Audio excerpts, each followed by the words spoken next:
Hello and welcome to the Beginner's Tatting video series. Today I'm going to be doing the Rosemarie's Heart pattern. I did a video and I had the camera sitting across from me and looking like you were sitting across from me, and I had a lot of viewers that are right-handed tatters say they was having difficult following what I was doing and preferred the camera another direction.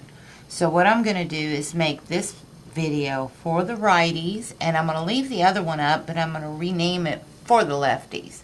Because if you're a left-handed tatter and you're sitting across from someone that is right-handed, if you mimic what they're doing with their right hand, with your left hand, and you're sitting across from them, you can get the hang of what to do.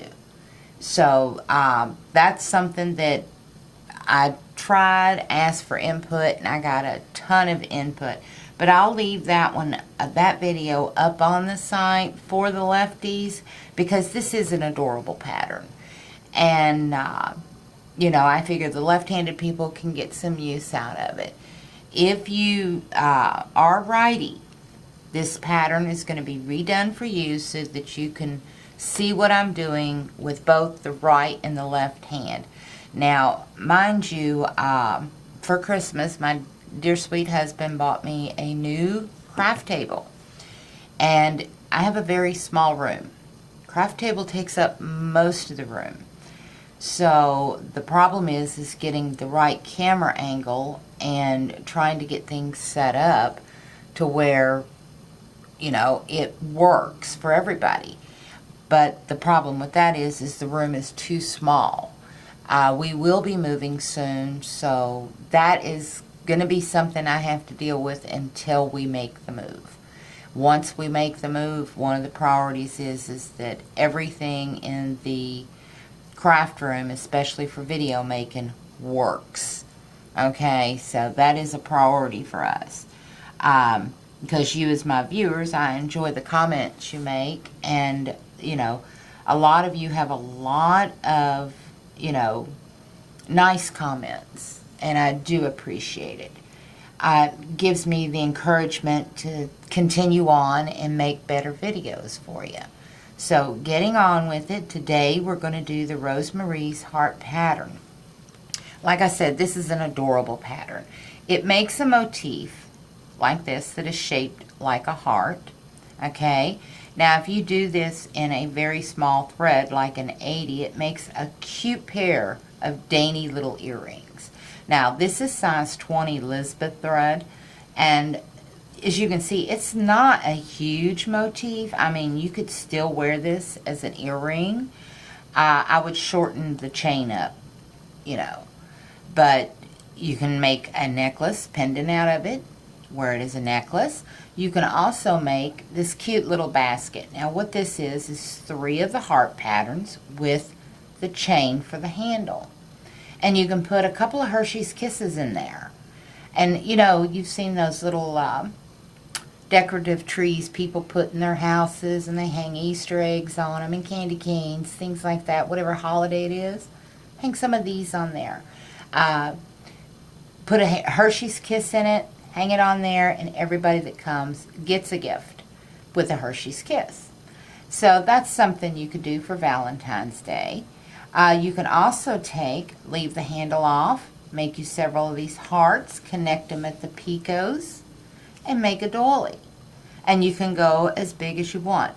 This pattern here is very versatile and has very many uses. It's just as far as you can stretch your imagination, that's what you can do with it. So today we're going to learn how to do this. And we're also going to be practicing lock joins. Now, shuttle tatters especially, have problems with the lock join. It is also called the shuttle lock join.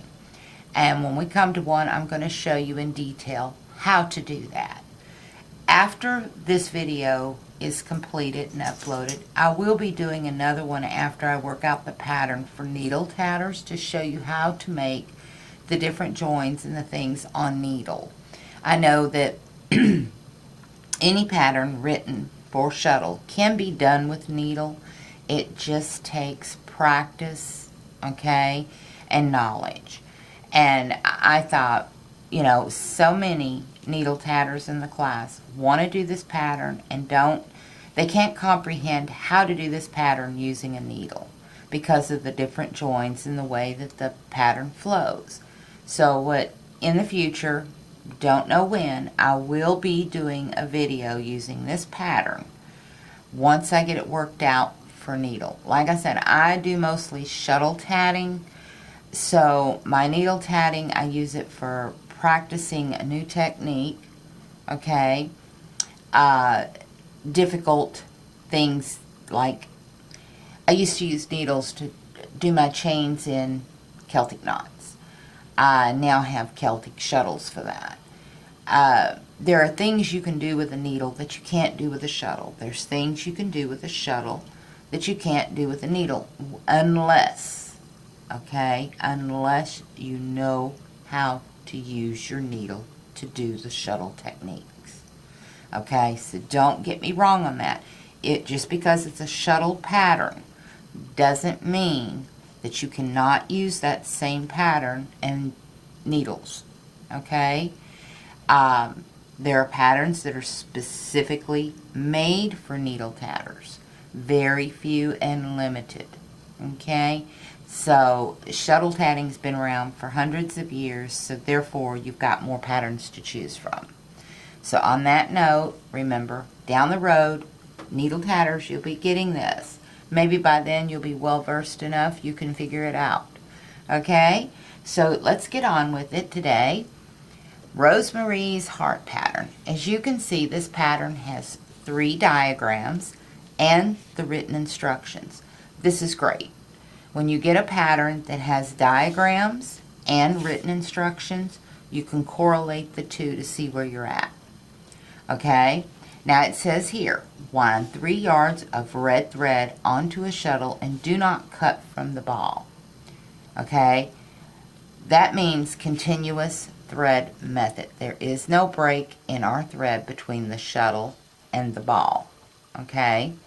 So, you want 3 yards of thread on your shuttle and leave it connected to the ball. Okay? It says make a picot on the first ring A. Right here is ring A, large enough for 3 joins, because B, C, and D rings are all going to connect to A. Alright? That's what that means. Now this pattern, I'm going to take you through each round individually on separate videos. Okay, so when you finish round 1, you pick up round 2. Okay? Then when you finish round 2, you'll pick up round 3. Okay? That's how we're going to do this. Alright? Every time there is a specific thing that we need to do, it's going to be a video break to bring you into it. Okay? So let's get on with it. We've got our 3 yards. We've got continuous thread method. And we're going to do the first ring. Now, my advice is use your picot gauge. I happen to have one right here. Handy Hands carries these. Georgia Sites has them on her webpage. Amazon. There's several places you can get a picot gauge, but you can also make a picot gauge. You can make picot gauges out of most anything. I use them little credit cards that they send you in the mail and say, take our credit card. I don't take their credit card to use. I take their credit card to make me a picot gauge. That way when I'm out and about, I take the little card picot gauges that I made, and I don't lose my bought ones. My store-bought picot gauges I do not carry with me. I only take the ones that are made. That way I do not lose anything that is of value. Okay, because if you're going to lose it, you're going to lose it when you are out and about and you're not going to know where you lost it. But do use your picot gauge. Now because it says you need the first ring to be large enough for 3 joins, you want to measure that picot gauge. I would say for size 20, I would make my picot the 1/4 inch mark. Okay? If you are using smaller threads, you could step down to the hash that's right below that, which is an 1/8 inch smaller. Okay? So you can play with it and see what fits, because you want them to lay in there and look like this where they join. Okay, you see that where they join? You want it to look like it belongs there without a bunch of threads showing. Okay, so let's get this going, and we are going to do our first ring. Ring A is 6 picot 6. Alright, so we're going to do 6 double stitches. The hash mark is a picot. Sometimes you'll get like a hash like this that comes across. That's picot. Anytime you get any kind of mark in between, it will say whether it's a picot or not. If it is a split ring, it will say split ring, not ring. Okay? At least it's supposed to.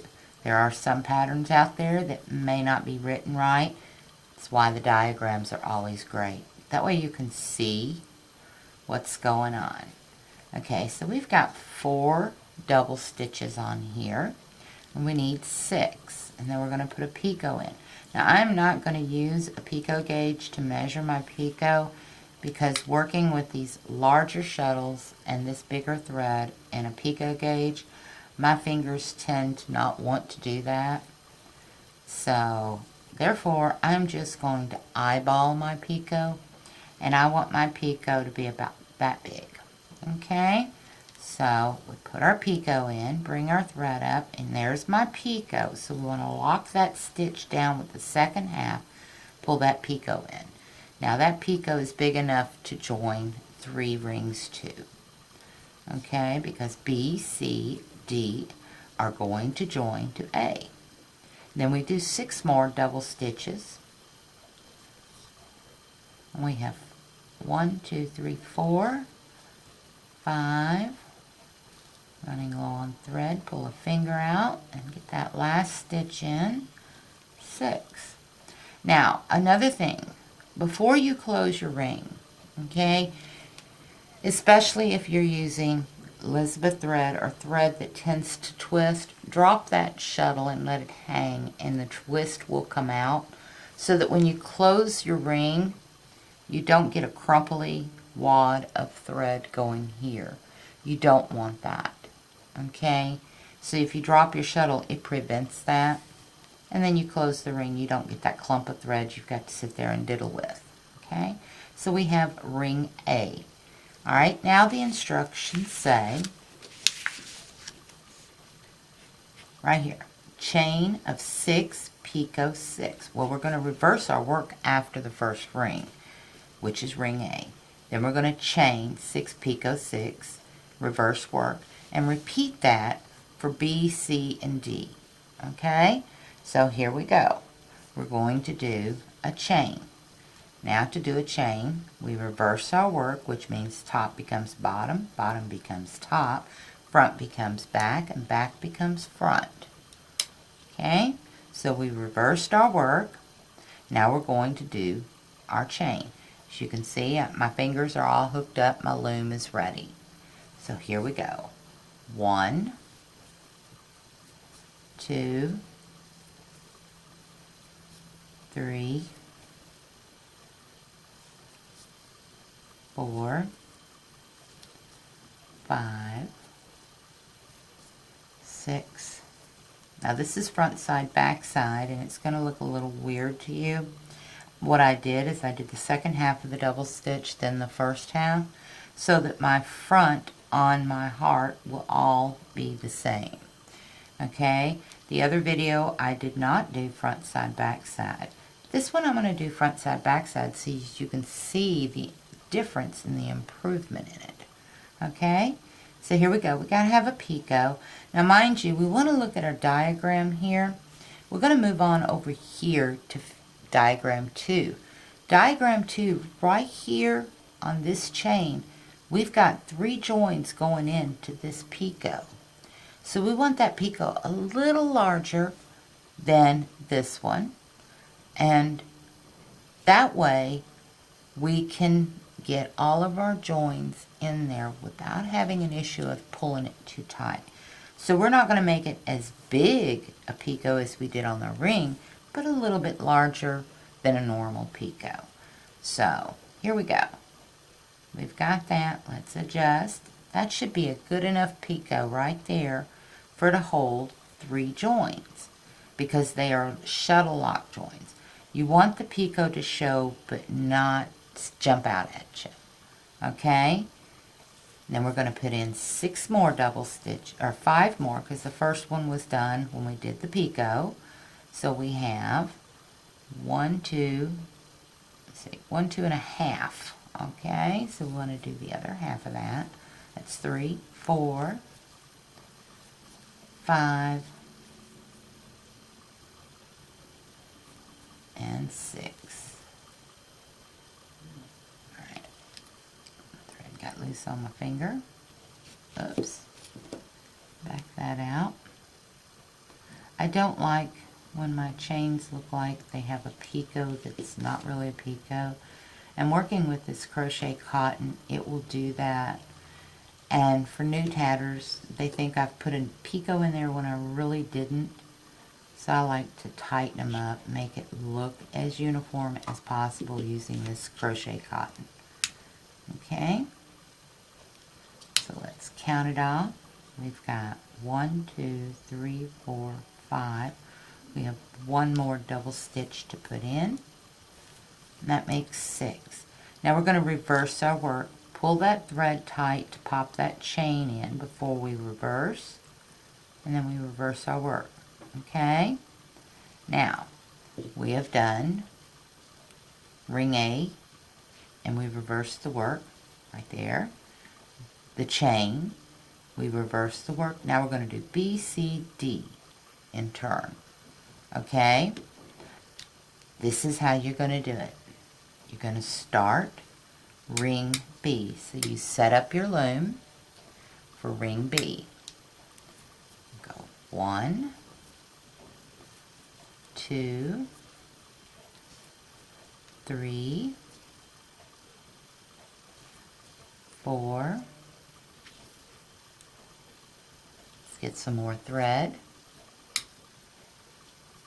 5 and 6. Now here's the tricky part. We need to join this ring to this picot. To do that, we're going to do a down join, an up join, excuse me. We grab our thread and pull it up through that picot. Now we want to hook it on that finger. Why? So it doesn't get twisted. If we don't hook it on our finger, then the thread takes a chance of twisting. We don't want that, because when we close our ring, it could cause us problems. So prevention is 9/10 of a cure. So we hook the thread around our finger, and we're doing an up join. Up join means we're going up through that loop. Okay?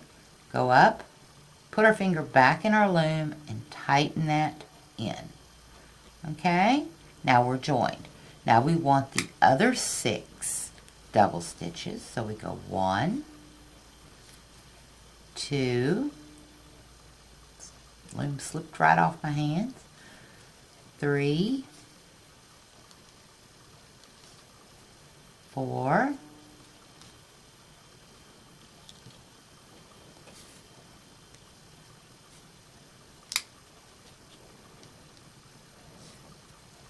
5,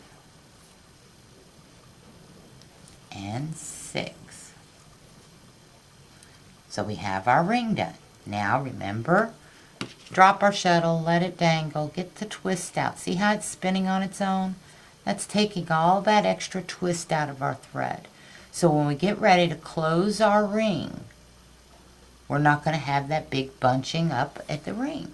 Now, lay the ring in our hand, hold our ends taut, pull that shuttle till our ring is closed completely. There you go. You have your 2 rings joined. And what I like to do, once I get to this point, pull up on that picot. Stick my little crochet hook in there and pull it up. That will give the picot here prominence for our next join. Okay? Now, continue on. You're going to reverse your work. Remember what I said. Here we are. top becomes bottom. That means our Rolodex. Flip the page over. Okay. Top becomes bottom. Back becomes front. Okay. So there you have it. Now you're going to do your next chain. Okay. So we need to tighten up our shuttle. We don't want a bunch of thread to have to fight with to make our next chain. And we're going to do 6 double stitches. So here we go. We got 1, 2, 3,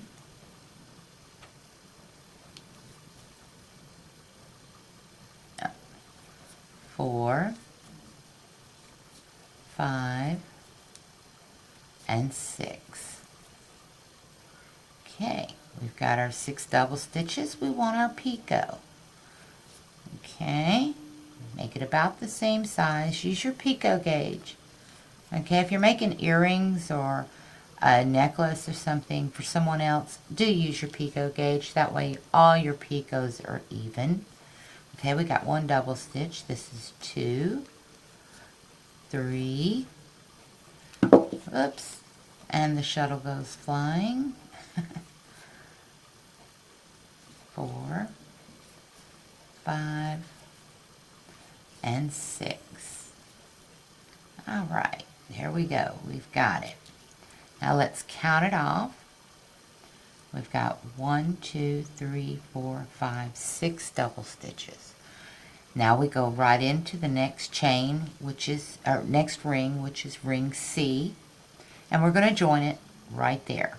Now I want you to continue on around, follow figure 1.